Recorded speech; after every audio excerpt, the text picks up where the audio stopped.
नमस्कार, आप देख रहे हैं बिग फाइट लाइव और आपके साथ में विजेंद्र सोलंकी। किताब और देश के इतिहास पर बहस के लिए कोई ना कोई मुद्दा निकल ही आता है। किस किताब में किसका जिक्र है और किस किताब में किसका कितना जिक्र है और कितना नहीं, इस पर बहस होती रहती है।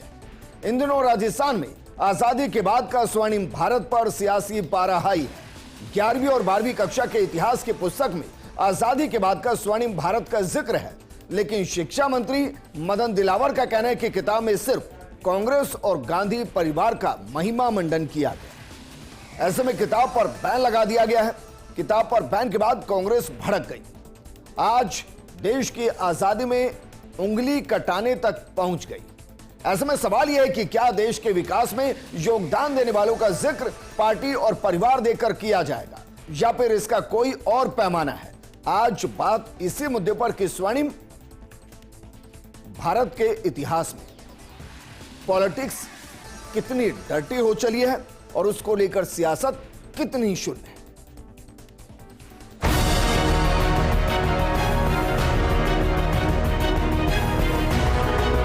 बच्चों को गलत जानकारियां नहीं देने के लिए अकबर को महिमा मंडित नहीं करेंगे। आपको एतराज है कि इनका नाम इतिहास में क्यों दर्ज है? आप पाठ्यक्रम बदल सकते हो, लेकिन आप लोगों का मन नहीं बदल सकते।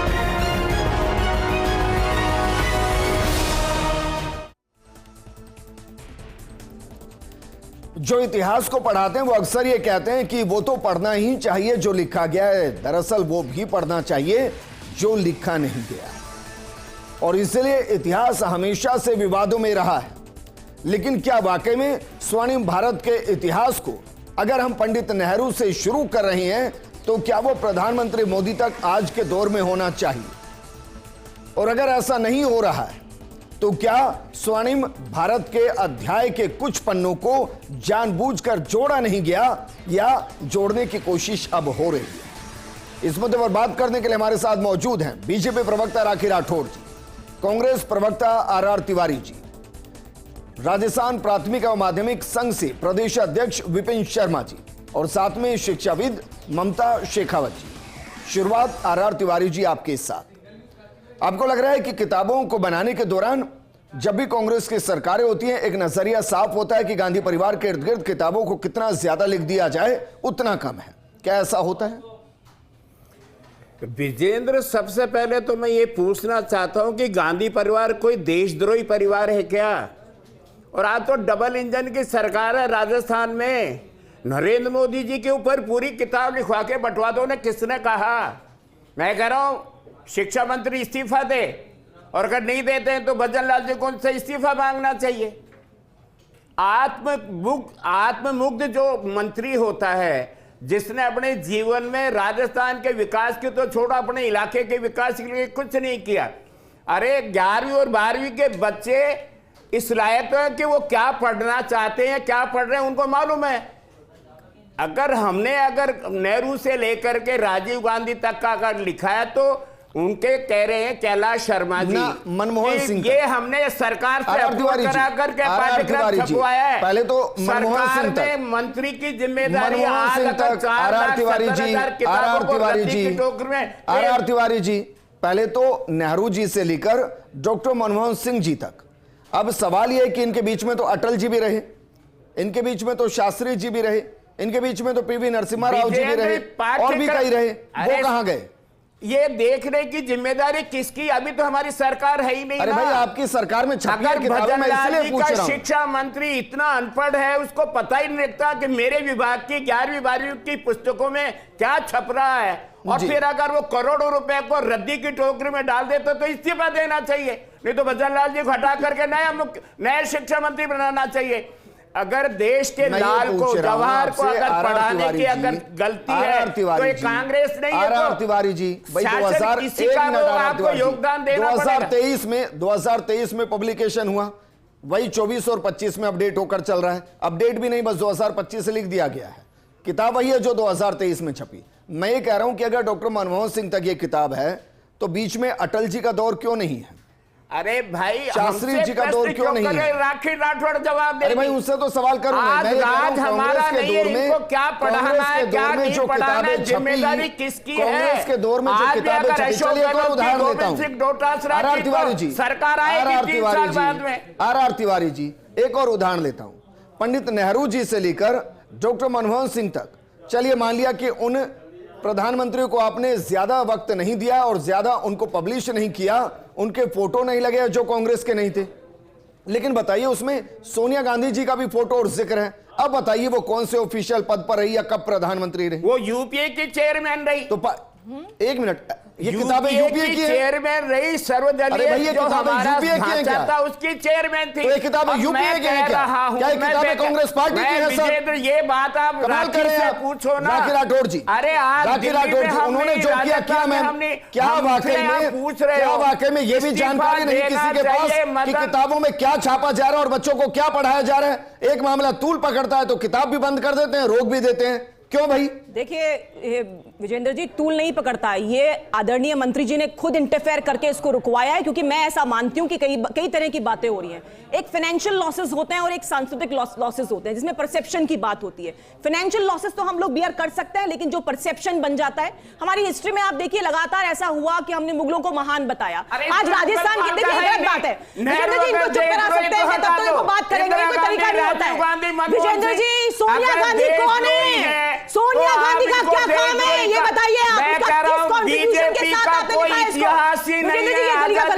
इस तरह से करेंगे तो ये गलत है। बीजेपी का जी ये गलत तरीका है कि ये बीच में बोल रहा है, ठीक नहीं है। आर तिवारी जी, एक मिनट भाई, एक मिनट। लेकिन राखी जी, जब ये किताबें छप रही थी, जब इनके ऑर्डर दिए जा रहे थे, जब कोई प्रूफ रीडिंग कर रहा होगा, मैं मानकर चल रहा हूं, क्या उस दौरान किसी के सामने बात नहीं आई? देखिए गड़बड़ हुई है, गलती हुई है, मैं इस बात को मानती हूं, लेकिन मैं फिर वही कहूंगी, जो सुधार हो सकता है, नुकसान जितना कम हो उसको करने के लिए इन किताबों को रोकना जरूरी है। और एक बात मेरी सुनिए, हिस्ट्री को किस तरह से तोड़ मरोड़ के बताया गया। आज राजस्थान में अभी मैं इनसे पूछूंगी कि महाराणा प्रताप के पिताजी का क्या नाम था, तो नहीं बताएंगे, लेकिन अकबर के और औरंगजेब के पिताजी का नाम हमें बताया गया, हमें याद कराया गया। ऐसा क्यों हुआ कि मुगलों को महान बताया गया? इस तरह से हिस्ट्री को गलत तरीके से पढ़ाया गया। और आज शिक्षा मंत्री जी चेंज करना चाहते हैं तो होना ही चाहिए। और देखिए आदरणीय मोदी जी ने दलगत राजनीति से ऊंचा होकर हर एक जगह करके बोलेंगे तो आसान रहेगा। और देखिए आर तिवारी जी बीच में बोल करके, और आपने तो स्टेटमेंट स्टार्टिंग में ये दे दिया कि मोदी जी पे किताब छपा लो। अरे भाई, मोदी जी पे किताब छपानी नहीं, हम लोग चाहते हैं कि हमारे 75 साल के कार्यकाल के अंदर जो आजादी के बाद हुआ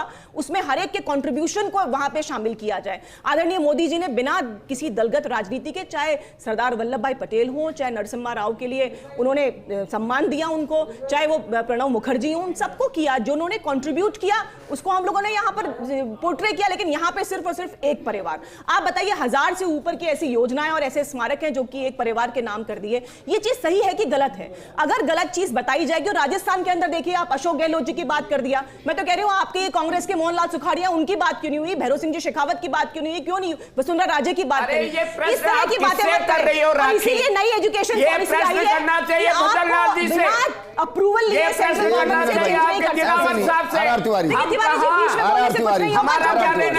चोरी पकड़ी गई है, जनता को फिर मालूम चला कि सिर्फ और सिर्फ एक परिवार की मैं कह रहा हूं चापलूसी कर रही है, सिर्फ और सिर्फ उनका महिमा मंडल कर रही है। आर तिवारी जी, एक मिनट भाई, आर तिवारी जी, भाई ये सवाल तो पूछा ही जाएगा ना, कॉमन मैन भी पूछेगा कि अगर आप नेहरू जी से मनमोहन जी तक पढ़ा रहे हैं तो शास्त्री जी, अटल जी, नरसिम्हा राव जी को भी पढ़ाएंगे, और अगर आप राजस्थान के पॉलिटिक्स में अशोक गहलोत जी को पढ़ा रहे हैं तो वसुंधरा राजे, भैरव सिंह शेखावत, जयनारायण व्यास, मोहनलाल सुखाड़िया, क्यों नहीं बता रहे हैं? देवपुरा जी और भी बहुत से गांधी को किस हैसियत से बता रहे हैं ये बताइए। विपिन शर्मा जी, क्या वाकई में जिसका डर रहता है कि किताबों के जरिए सियासत नहीं होनी चाहिए, वो हो रही है और खुलकर हो रही है और उनको अप्रूवल दिया जा रहा है?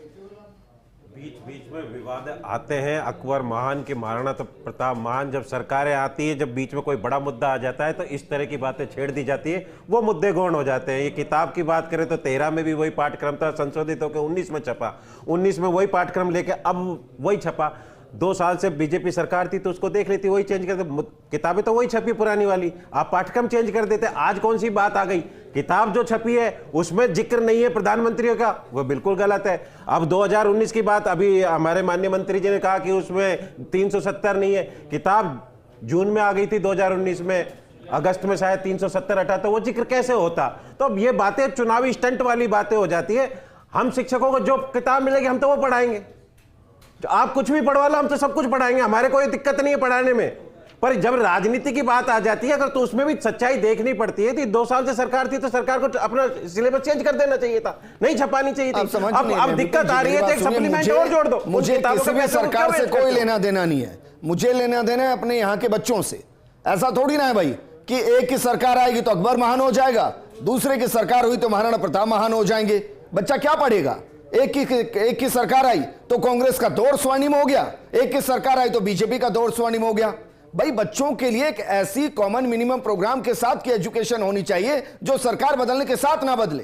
क्या ये नहीं होता है? कौन किताबें बनाता है? इसके लिए संशोधन निकला था, एनसीईआरटी की किताबें लागू की, राजस्थान में लागू कर दी गई थी। ये किताबें बच्चों के, इनके एग्जाम नहीं होते, इनके उसमें पास फेल में भी नहीं आती ये किताबें। इस वजह से इसमें विवाद है, नहीं बाकी विवाद तो शांत हो गया था कि एनसीईआरटी किताबें लागू करने के बाद सब शांत हो गए थे। और शिक्षक और एक आम आदमी क्या क्या पढ़ाएगा? सरकारें अपना एजेंडा लागू करती हैं और कर्मचारी जो 5 साल होता है एजेंडा लागू होता है निश्चित रूप से। अगर वो एजेंडा सही होता तो सरकारें रिपीट करना चालू कर देती। एजेंडा मेरा कोई विरोध नहीं है, रिपीट नहीं, लेकिन अगर मैं, सरकार को भी सोचना चाहिए। बिल्कुल विपिन जी, मेरा विरोध भी नहीं है, लेकिन मेरा विरोध इस बात को लेकर है कि अगर सोनिया गांधी जी को उसमें पढ़ाया जा रहा है तो ये पता तो चले कि भाई किस आधार पर पढ़ाया जा रहा है। अगर अटल जी को नहीं पढ़ाया जा रहा तो पता तो चले क्यों नहीं पढ़ाया जा रहा है। अगर 2019 में किताब हो रही है और उस दौरान अगर मोदी के 7 साल 8 साल को नहीं पढ़ाया जा रहा तो यह तो तय हो कि क्यों नहीं पढ़ाया जा रहा। अगर अशोक गहलोत जी को पढ़ाया जा रहा है तो यह तो पता चले कि बाकी मुख्यमंत्रियों को क्यों नहीं पढ़ाया जा रहा है। ये तो सीधे सीधे आप उनके दिमाग के साथ खेल रहे हैं बच्चों के, कि भाई आप उनको जो पढ़ा रहे हैं उनकी विचारधारा वैसी बनेगी। और क्योंकि 12वीं के बाद बच्चा ऑलमोस्ट वोट देने का अधिकार के हासिल हो जाता है, उसके दिमाग में ब्लूप्रिंट रहेगा, वो जाके वोट डालेगा।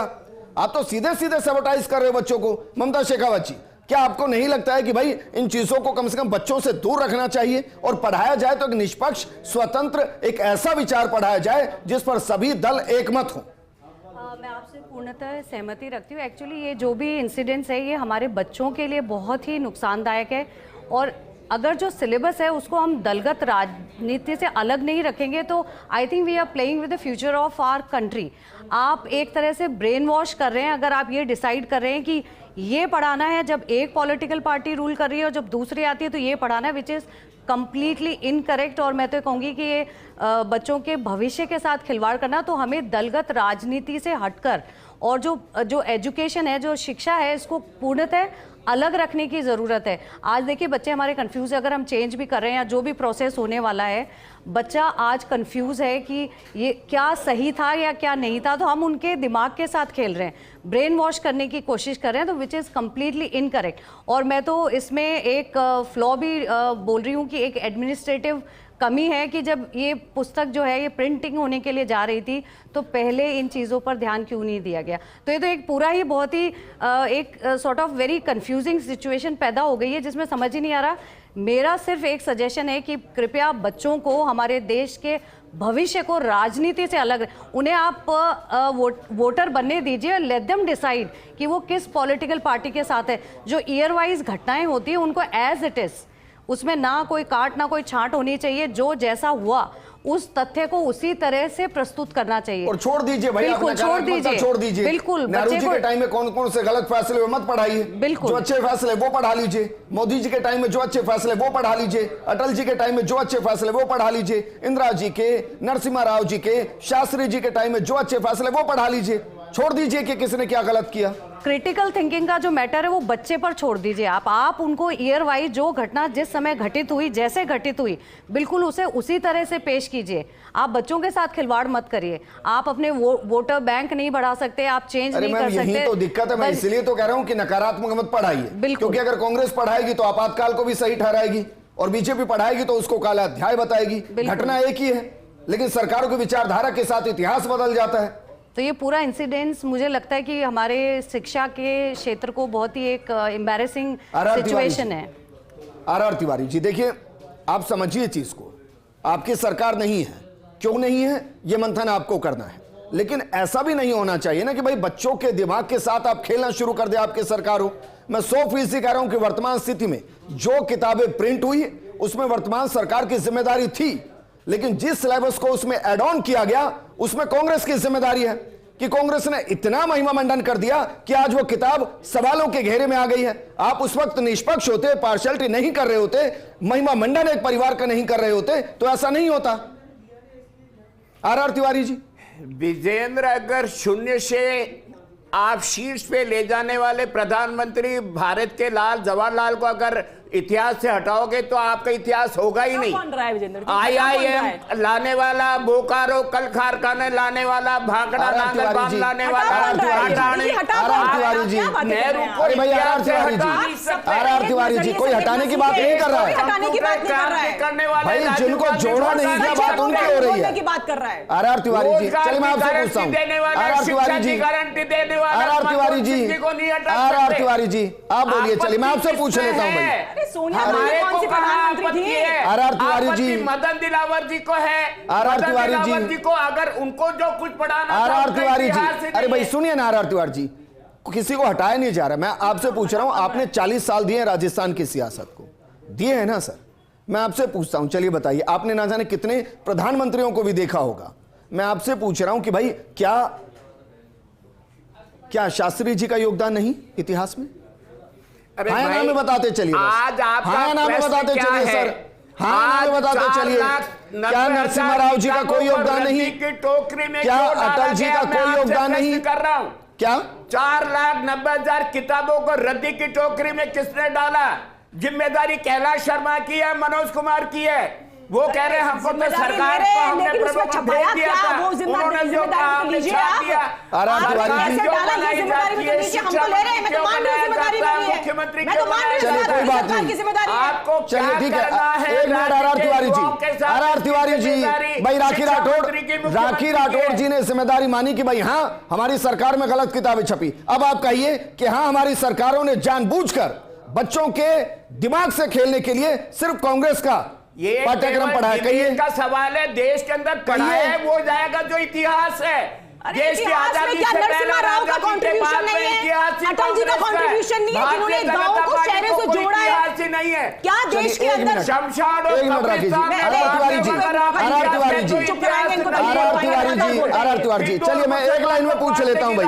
आर तिवारी जी, आर तिवारी जी, मैं आपसे पूछ लेता हूं भाई। आर तिवारी जी, सोनिया गांधी जी का पार्टी के लिए कंट्रीब्यूशन नहीं, देश के लिए कंट्रीब्यूशन बताइए। पार्टी के लिए नहीं पूछ रहा हूं मैं, क्योंकि किताबें पार्टी की नहीं है, किताबें देश की हैं। सोनिया गांधी को बोलकर बताइए सर क्या कंट्रीब्यूशन है? 10 साल तक मनमोहन सिंह जी ने सोनिया गांधी का ये कंट्रीब्यूशन है कि वो मनमोहन सिंह जी को ऑपरेट वो करते थे। हमारी चेयरपर्सन नेशनल काउंसिल बना करके बनाया था। जो भी मंत्रिमंडल के निर्णय होते थे चेयरपर्सन उसके ऊपर स्वीकृति देती थी। चेयरपर्सन का एक मिनट आर तिवारी जी, एक बार फिर कहिए कि आपके कैबिनेट में जिसके मुखिया मनमोहन सिंह थे उनके फैसलों की भी परमिशन सोनिया गांधी देती थी। परमिशन फिर कहिए आपस में क्या कहा आपने अभी? अरे आपके कैबिनेट के फैसलों की परमिशन सोनिया गांधी देती थी? रखेंगे जब हेड सोनिया गांधी देती थी। यूपीए की किसी भी आपके कैबिनेट के फैसलों की परमिशन सोनिया गांधी देती थी। मैं कह रहा हूं अभी भी खड़ी आज सरकार हमारी नहीं, गांधी परिवार से सोनिया बाहर गांधी निकली सरकार में नहीं, आपको फिर आप गांधी परिवार सोनिया से बाहर गांधी को ला रहे निकलना हो। पड़ेगा, मैं मोदी जी कह के रहा हूं कंट्रीब्यूशन को एक्नॉलेज करना पड़ेगा। मंत्री अगर मैं शिक्षा का क्षेत्र कहूं तो 7 IIT, 7 IIM, 16 AIIMS, 17 triple IIT, 305 medical colleges अगर किसी ने खोले तो आदरणीय मोदी जी ने खोले, इसको एक्नॉलेज करना पड़ेगा। अगर राष्ट्रीय धरोहर की मैं बात करूं तो राम मंदिर हो, सोमनाथ हो, केदारनाथ हो, 4 धाम यात्रा हो, कॉरिडोर हो, चाहे सरदार वल्लभ भाई पटेल का स्टैचू हो, नई संसद हो, ये बनाने का काम किया है।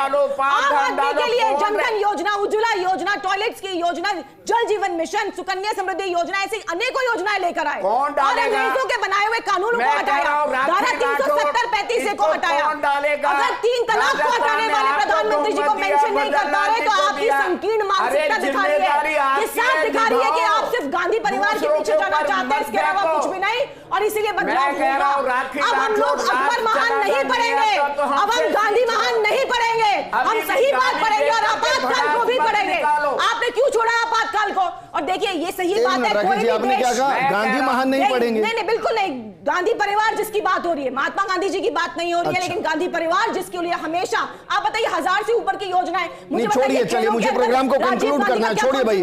आप बताइए इसी सेशन में, एक मिनट राकेश जी भाई, किताबें बंद कर दी आपने जी। आपके हिसाब से अच्छा किया। अब बताइए कितने दिन के अंदर नई किताबें दे देंगे? बिल्कुल नई किताब आएगी जल्दी से, 3-4 महीने के अंदर ही नई किताब आएगी। और देखिए विजेंद्र जी मैं बताऊं, पिछले 2 सेशंस हमारे सामने आए, लेकिन ये जवाब देने देते नहीं है, इनको बीच में बोलना होता है बात। ये किताबें जो हैं इनके अरे नंबर दो- नहीं जुड़ते हैं आर तिवारी जी, आप पूरा नंबर पढ़ के नहीं नहीं जुड़ते आते हैं हैं आर तिवारी जी। 2 सेशंस ऐसे हुए हैं कि सेशन स्टार्ट होते ही पहले हफ्ते में हम लोगों ने किताबें डिस्ट्रीब्यूट कराई हैं। अरे मैं मुझे सिर्फ इतना बता दीजिए एग्जाम भाई, में आने कितने वाली दिन हैं, के अंदर देखिए, नई किताबें आ जाएंगी? जो एग्जाम में आने वाली किताबें वो डिस्ट्रीब्यूट हो चुकी है, ये एग्जाम में आएगा नहीं। 4-5 महीने के अंदर इसको फिर से रिवाइज करके सही जो तथ्य होंगे, जिसका जो कंट्रीब्यूशन इस बात को 4-5 महीने मतलब दिसंबर? बिल्कुल, क्योंकि भाई एग्जाम 7वें में- महीने में तो डिबेट कर रहे हैं। एग्जाम में नहीं आता ये एग्जाम तो के अंदर मतलब नहीं आता इस है। साल आप ये कह रहे हैं इस सेशन में स्वर्णिम भारत का इतिहास नहीं पढ़ाया जाएगा, देखिए आप ये फिर कह मैं रहे हैं? बोलूंगी नुकसान ये वाला हो जाए, गलत परसेप्शन का, तो वो चलिए ठीक नुकसान है। बेहतर विपिन है। शर्मा जी गलत जरा बताइए perception भाई, नहीं जो करेंगे। किताबें पहुंच गई 80% के आसपास, क्या उनको वापस लिया जाएगा? मेरा तो मानना है कि सरकार अगर उसमें चेंज करना चाहती है तो सप्लीमेंट लगा दे उसके साथ।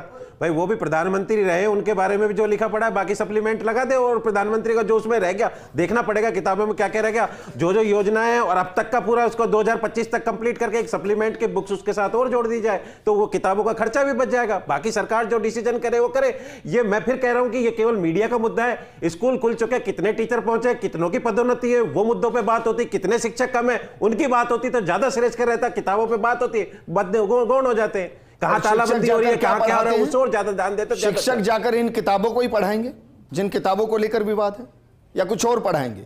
आपने पहली लाइन में कहा था सरकार जो देगी हम पढ़ा देंगे, बिल्कुल।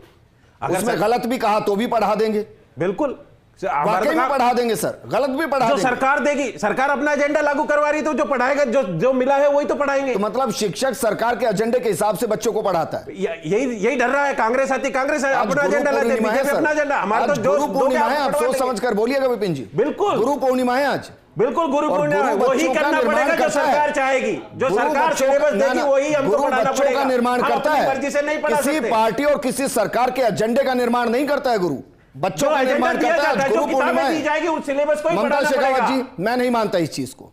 हम दूसरा एजेंडा ममता कैसे पढ़ा शेखावत सकते हैं सिलेबस के अनुसार? हम भाई किताब दूसरी क्योंकि कैसे पढ़ा ये सकते हैं? साइंस और केमिस्ट्री की किताब नहीं है जिसमें से सवाल आएंगे, इसके तो सवाल ही नहीं आने हैं। तो यहाँ तो सरकार आपके उसकी पास समीक्षा वैचारिक, कर ले, उसको बंद यहाँ कर तो दे, रोक वैचारिक लगा दे। स्वतंत्रता है आपके सरकार को आज पास। ऐसी ममता बात इस पे शेखावत रोक जी, लगा दे कि भाई बच्चों से ममता वापस ले लो, शेखावत जी, आपको किताबों क्या तक लगता है नहीं क्या पढ़ा। होना चाहिए इस वक्त? क्योंकि आज गुरु पूर्णिमा है जी। और किताब भी गुरु होती है और पढ़ाने वाला तो यकीनन गुरु होता है। इन किताबों को विड्रॉ करने से समस्या का समाधान होगा?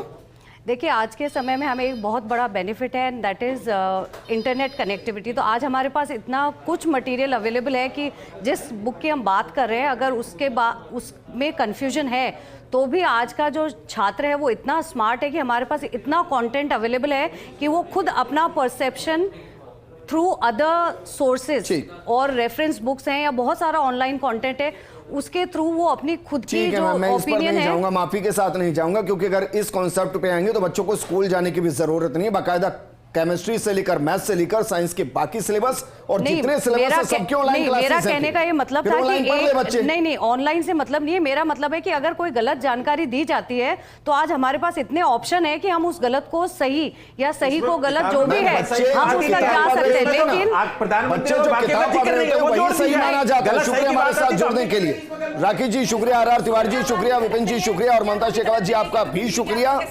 आज गुरु पूर्णिमा है, सोचिए सारा, गुरु पूर्णिमा। बच्चों की सबसे बड़ी गुरु मां होती है, उसके बाद किताब और फिर गुरु। और अगर किताब बच्चों को सही दिशा नहीं दे रही है और एक पॉलिटिकल एजेंडे के आधार पर किताबों को बच्चों तक पहुंचाया जा रहा है तो उन्हें रोका जाना चाहिए, क्योंकि इतिहास वही होता है जो बच्चे समझते हैं, वो नहीं जो पार्टियां पढ़ाती हैं। और इसलिए पार्टियों को अपने आधार पर इतिहास को गढ़ने का कोई हक नहीं।